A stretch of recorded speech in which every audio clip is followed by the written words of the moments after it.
जय हिंद। मैं ठाकुर अमित राठौर, आप देख रहे हैं सतर्क भारत का सबसे चर्चित शो जनता की आवाज। आज हमारे साथ हैं अतिथि के रूप में ज्योति और राम संजीवन जी, और सबसे छोटा आज का अतिथि हमारे समर्थ जी। आप लोगों की जर्नी एक अनाथ आश्रम से शुरू हुई और अनाथ आश्रम से शुरू करके समाज सेवी तक का सफ़र कैसे रहा, ये जानने की हम पूरी कोशिश करेंगे, पूरी कहानी बताएंगे आपको। और सतर्क भारत ऐसे लोगों को सैल्यूट करता है। पहले पूरी कहानी हम आपके सामने लाएंगे। बहुत बहुत स्वागत है आपका। Thank you so much sir. Thank you so much sir. आप की जर्नी कैसे शुरू हुई? अनाथ आश्रम में आप लोग कैसे पहुंच गए? आपको कुछ इसका है? उस समय क्या उम्र थी या कैसे थी? जी सर, मैं 2006 में गई हूँ एनजीओ में। इस एनजीओ का नाम SOS चिल्ड्रंस विलेज है। ये हर जगह पे है, ब्रांच है इसकी मतलब। और सर यहाँ पे ज़्यादातर बच्चे ऐसे ही जाते हैं जिनके पेरेंट्स नहीं होते हैं।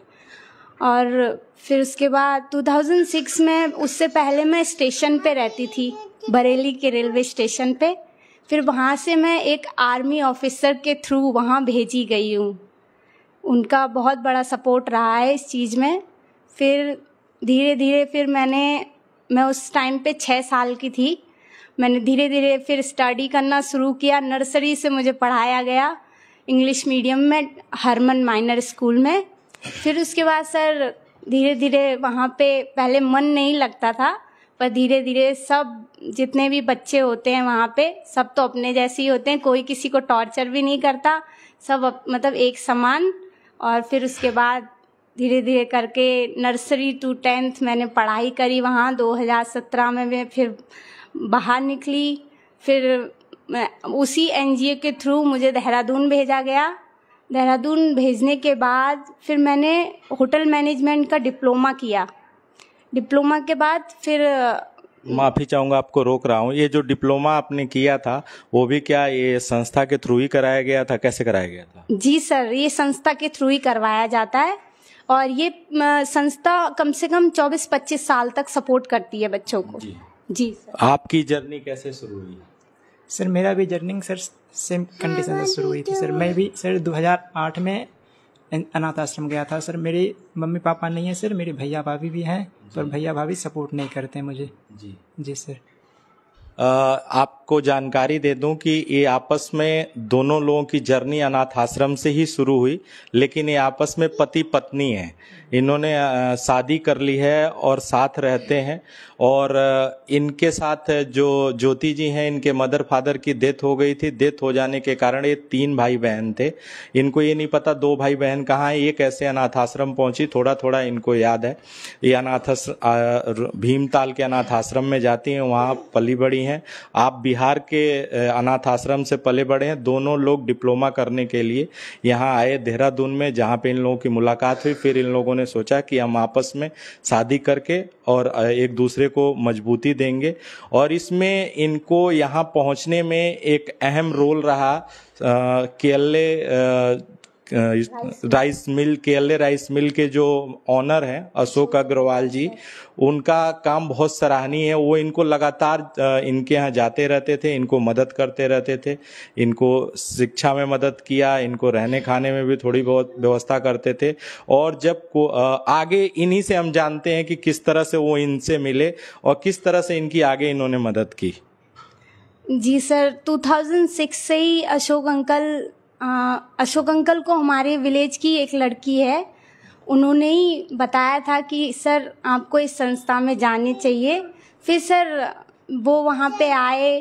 फिर उन्हें लगा कि हाँ मुझे किसी को सपोर्ट करना चाहिए, पर सपोर्ट के तौर पे उन्होंने मुझे चूज़ किया। फिर 2006 से सर वो सपोर्ट कर रहे हैं मुझे, पढ़ाई में करते हैं। साल साल में वो मिलने भी आते थे वहाँ पे। और प्लस वहाँ पे मेरे अलावा और भी बच्चों के लिए बहुत सारे गिफ्ट्स वगैरह भी लाते थे वो, मतलब जैसे खाने पीने की चीज़ें हो गई। और बोलते थे कि तुझे कोई दिक्कत है तो तू बता। तो एक बार मैंने बोला था कि अंकल मेरे को लगता है कि यहाँ पे ना इन्वर्टर की ज़रूरत होनी चाहिए। इन्वर्टर वगैरह भी दिया है उन्होंने। बहुत मतलब बच्चों से उन्हें मुझे लगता है बहुत ही ज़्यादा प्यार है। हमेशा सपोर्टिव रहे हैं वो, मेरे अलावा औरों को भी हेल्प की है उन्होंने। अशोक अग्रवाल जी जैसे व्यक्तित्व को सतर्क भारत सैल्यूट करता है। आप जैसे ही मानवता प्रेमी लोगों के की वजह से ये संसार चलता है। उन्होंने इनकी काफ़ी मदद की। वहाँ से कोविड के दौरान, जैसा इन्होंने बताया कि कोविड के दौरान जब स्थिति बहुत ख़राब थी तो इन्होंने गूगल के माध्यम से उनको ढूंढा। कैसे आपने गूगल के माध्यम से आपने बताया कि उन्हें ढूंढा, और कैसे पहुंची आप वहाँ भीमताल से रुद्रपुर? जिन दीदी ने उन्हें मेरे से मिलवाया था उन्हीं को मैंने एफबी पे मैसेज किया था कि दीदी मेरे अंकल, मुझे वहाँ फ़ोन आया था विलेज से कि आपके अंकल आपसे मिलने आए थे और वो पूछ रहे थे कि ज्योति कैसी है, कहाँ रहती है, सब चीज़। तो मुझे लगा कि शायद अंकल को मुझे ढूंढ रहे होंगे, तो मुझे बात करनी चाहिए उनसे। तो एक मतलब मैं मानूं कि सपोर्ट के तौर पे मेरी हाउस मदर जो है, तुलसी परिहार नाम है उनका, वन ऑफ काइंड लेडी है। मतलब मान लो 37 से ऊपर बच्चे उन्होंने हमारे घर में पाले हैं। हमारे घर का नाम आधारशिला है एसओएस में। तो सर उन्होंने मुझे फ़ोन करके बताया कि ज्योति ऐसी ऐसी बात है, तुझे अंकल से बात करनी चाहिए।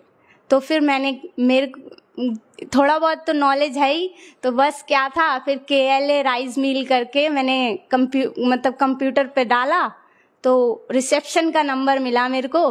रिसेप्शन का जब नंबर मिला तब जाके मैंने फिर रिसेप्शन वाले से बात की और फिर उन्होंने कहा कि मैम हम आज शाम तक आपको बात करवा देंगे सर से। तो रात को 8-9 के करीब जब अंकल कंपनी से वापस गए हैं तब मुझे फ़ोन करके उन्होंने बात की। फिर उन्होंने मेरी कंडीशन वगैरह पूछी तो मैंने बताया कि अंकल ज़्यादा अच्छी कंडीशन नहीं चल रही है, क्योंकि क्या बोलते हैं, हम अभी बहुत बुरी कंडीशन से गुजर रहे हैं।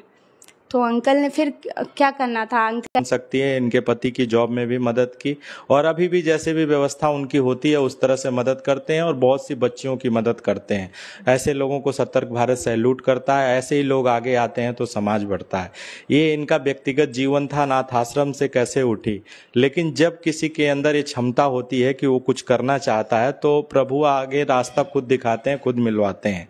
और जो लोग ये खुद को दोष देते हैं कि नहीं आपके पास व्यवस्था नहीं है, आप कर नहीं सकते, समय अभाव है, या आपके पास धन नहीं है तो आप सेवा नहीं कर सकते, आप समाज सेवा नहीं कर सकते, ये लोग निरंतर समाज इस स्थिति में आने के बाद भी, सारी सिचुएशन झेलने के बाद भी ये लोग निरंतर समाज की सेवा करते रहते हैं। समाज में अपने जैसे जितने लोग हैं उनको मजबूती प्रदान करते हैं। और एक ये मिसाल है, जो लोग अभी सोचते हैं थोड़ी सी परेशानी हो जाती है, टूट जाते हैं, आत्महत्या जैसे कदम उठा लेते हैं, उनके लिए एक ये मिसाल है। एक दूसरे को एक कंधे से कंधा मिला के मजबूती प्रदान की। और जो बच्चे हैं उनके लिए भी, जो बच्चे इनके साथ के हैं उनको भी ये चाहते हैं कि किसी तरह से ये इनकी ऐसी व्यवस्था बने कि उनको भी आगे लाके और कहीं ना कहीं मुख्य धारा से जोड़ के उनका भी जीवन बेहतर बनाया जा सके। साथ साथ ये लोग सेवा भाव करते हैं, जिस तरह से समाज को सेवा दे सकते हैं ये लोग सेवा देते हैं। कल्याणी नदी का जो कल्याण अब तक हुआ है उसमें इन दोनों लोगों का बहुत योगदान है। खासकर राम संजीवन जी का बहुत योगदान है, जो लगातार 1 साल तक इन्होंने वहां पे घास लगाई। जो पार्क डेवलप हुआ है उस पार्क का पूरा केयर इन्होंने किया, पूरी घास को उगाने का कार्य किया। अब उनसे हम जानेंगे कि ये प्रेरणा कहाँ से मिली और कैसे उन्होंने पूरा अपना 1 साल दिया और कैसे उस पार्क को हरा भरा किया और समाज के प्रति जिम्मेदारी निभाने का ये दिमाग में कैसे आया कि हम और मजबूत करें अपने समाज को। सर मैंने सर जब रुद्रपुर आया था सर 2 अप्रैल का आया था सर, ये मुझे सर जॉब कहीं नहीं मिल रही थी सर। तब मुझे अशोक अग्रवाल जी ने मतलब रोटरी क्लब के थ्रू ने कल्याणी नदी पे पार्क बन रहा था सर, उसमें फिर जॉब लगा दिया था मुझे। तो वहाँ सर मुझे 10-10 हज़ार रुपया हर महीने सैलरी मिलता था सर। फिर मतलब उनसे मुझे वो मुझे हमेशा समझाते कि राम मतलब कुछ करो, ऐसा मतलब करो कि मतलब आदमी भी मतलब तुम्हारा नाम हो, ये हो। फिर मैंने उस पर सर अच्छे से दिल लगा के मतलब सर मैंने काम शुरू कर दिया करने के लिए सर। कल्याणी नदी सर ने मेरे दिमाग में अच्छे से बैठ गया सर, क्योंकि सर ये नदी ने बहुत चीज़ से जुड़ा हुआ है सर, है बहुत ज़्यादा सर। जानवर प्यासा हो सर, इस नदी इतना कंडीशन हो गया सर, जानवर पानी नहीं पी सकता है सर। मतलब पूरा अच्छे से मतलब सर मतलब एक तरह से नदी खराब ही हो रखा है सर अच्छे से। तो मुझे भी लगा सर इसमें मुझे थोड़ा और अच्छे से मेहनत करना चाहिए था सर। फिर मैंने सर मुझे तो सैलरी भी मिल रहा था सर, फिर भी मैंने सर नदी में घुस मैंने जितना हो सका था सर, तो मैंने नदी में घुस मतलब अच्छे से सफाई की सर, है ना। कम से कम मैंने सर 400 या 500 किलो मतलब मीटर सर मैंने नदी साफ़ किया था सर अच्छे से। फिर सर वहाँ पे सर रोटरी क्लब और नगर निगम मतलब मिलकर मतलब कुछ सपोर्टिंग किया सर उसमें से, ध्रुवन कॉलेज और साथी ग्रुप मिलकर सर। फिर उसमें सर पूरा अच्छे से मतलब घास उस लगाया गया सर। फिर उसमें अच्छे से मैं पानी उन्नीस सुबह शाम डेली उसका टेक केयर मैं ही करता था सर। बहुत अच्छा कार्य रहा आपका। हालांकि आप वेतन भी आपको मिलता था, लेकिन वेतन से कई गुना आप सेवा भाव करते थे। आप उस नदी में घुस के, जहां वो नदी कहने के लिए इस समय वो नाले में तब्दील हो गई है, पूरी गंदगी उसमें, पूरे शहर का कचरा जितना होता है वो नदी में फेंक दिया जाता है। साथी ग्रुप का कार्य बहुत सराहनीय रहता है। वहाँ पे ये लोग सफाई से लेके उस पार्क को भी डेवलप करना, और साथ में वहाँ पे अभाव में जी रहे जितने बच्चे हैं उनकी बेहतर शिक्षा की तरफ ले जाने के लिए साथी ग्रुप द्वारा प्रयास किया जाता है। और ये लगातार दोनों पति पत्नी वहाँ पे सफाई का भी काम करते हैं, उसको पार्क को कैसे डेवलप किया जाता है उसमें भी काम करते हैं। साथ में राम संजीवन जी के जानने वाले कोई IIT से लोग हैं, IIM रांची से कुछ लोग हैं जो इनको स्टूडेंट हैं, जो इनको गाइड भी करते हैं कि हम कल्याणी नदी को डेवलप कैसे कर सकते हैं, हम उनका विकास कैसे कर सकते हैं। तो आप ज्योति जी कंप्यूटर की शिक्षा ले रही हैं और इनको इसमें काफ़ी नॉलेज भी है और काफ़ी सीखना चाहती हैं कि हम एनवायरनमेंट को कैसे सुरक्षित रख सकते हैं, पर्यावरण संरक्षण पे कैसे काम कर सकते हैं। इन्होंने अपना एक मोटिव बनाया है कि हमें जो भी समाज से नहीं मिल पाया हम दूसरों के देने का प्रयत्न करें। ये लोग प्रोजेक्ट भी बनाते हैं, मैं प्रोजेक्ट भी आपको दिखाता हूं कि इन लोगों ने बनाया हुआ है कि कल्याणी नदी को कैसे डेवलप कर सकते हैं। आप देखिए एक बार ये प्रोजेक्ट इन्होंने बनाया है कि इसको कल्याणी नदी को कैसे डेवलप कर सकते हैं। और जो कूड़ा होता है जो उसको भी ये लोग निकालते हैं, निकाल के, और ये देखिए कैसे इन्होंने बैग बनाया हुआ है इसका, आप देख सकते हैं। बैग बना के शायद आप वितरण भी करते हैं, कैसे कैसे ये बैग बना के और ये लोग वितरण भी करते हैं। डस्टबिन के बारे में कि किस तरह से कचरा को अलग अलग रखा जाए उसकी पूरी इन्होंने जानकारी इसमें दी हुई है। ये पूरा ये लोग बना के अवेयरनेस के लिए चारों तरफ ये लोग जागरूकता फैलाते हैं और ये बताते हैं। और कल्याणी नदी जो पहले व्यू था आप देख सकते हैं कि किस तरह से कल्याणी नदी था और किस तरह से इन लोगों ने मेहनत खुद दिखा रही हैं कि कल्याणी नदी को जो इन लोगों ने काम किया है और क्या क्या आप लोग लगातार आप देख सकते हैं। ये व्यू कितना अच्छा है इस समय, ये किस तरह से डेवलप किया। और एक इनका सराहनीय प्रयास और भी रहता है, इन लोगों ने जो कूड़े कबाड़ था उसको इन लोगों ने निकाला, गत्ते निकाले, प्लास्टिक के जो थैले होते हैं उनको निकाला, प्लास्टिक के जो बोतलें होती हैं उनको निकाला और उसको बेचा। बेचने के बाद जो उससे आए हुई जो भी पैसा मिला उसको वहां के डेवलपमेंट में इन लोगों ने खर्च किया। और ये कितनी बड़ी सोच है, एक ये सोच को मैं सैल्यूट करता हूं कि इस तरह की भावना सिर्फ एक सामाजिक व्यक्ति में और सामाजिक व्यक्तित्व में ही हो सकता है। उस पैसे को इन लोगों ने जो अभाव में जी रहे हैं बच्चे उनके लिए भी खर्च किया और ये काम ये निरंतर कर आ रहे हैं। मैं प्रभु से ये कामना करता हूं कि ऐसे लोगों का सदैव उज्जवल भविष्य करें और इन लोगों को खूब तरक्की दें कि ये समाज को और मजबूत कर सकते हैं। और क्या क्या आप लोगों का आगे का लक्ष्य है कि किस तरह से आप समाज को मजबूती प्रदान करेंगे और क्या एक सुझाव है आपको जहां से आप आई हैं कि वहां बेहतर हो जाए और उनके बच्चों को भी बेहतर एक परिवार मिल जाए, बेहतर एक भविष्य मिल जाए। तो उसके लिए आप जो सतर्क भारत के दर्शक देख रहे हैं तो उनको क्या सुझाव देना चाहेंगी कि उनको भी बेहतर बनाया जा सके? मैं सिर्फ रुद्रपुर के लोगों को ही नहीं पूरे भारत को बोलना चाहती हूँ कि आपको अपनी सोच बदलने की ज़रूरत है कि ये जो कचरा आप बोलते हो हमारे लिए एक गरीब फैमिली के लिए अगर वो इकट्ठा करना शुरू करे तो एक दिहाड़ी बन सकती है। एक अगर मजदूर काम करता है 350 रुपये पर डे का कमाता है, पर आप लोग अगर इसी चीज को घर से शुरुआत करोगे तो बहुत कुछ हो सकता है। अभी कुछ दिनों पहले की बात बता रही हूँ मैं आपको। मैंने एक सर है, कंपनी के सर हैं, मैंने उन्हें मैं संडे टू संडे कहीं ना कहीं घूमने निकल जाती हूँ, ऐसा है कि किसी को समझा दूँ मैं। तो मैंने ना समझाने की कोशिश करी कि सर आप ना ये प्लास्टिक को जलाया मत करो, ना जलाना है आपको ना फेंकना है इसको आप क्या करो, घर से शुरुआत करनी है आपको। सबसे पहले घर से शुरुआत करोगे तभी आप किसी को समझा भी सकते हो, क्योंकि मैंने खुद से शुरुआत की है तभी मैं किसी को समझा पाती हूँ।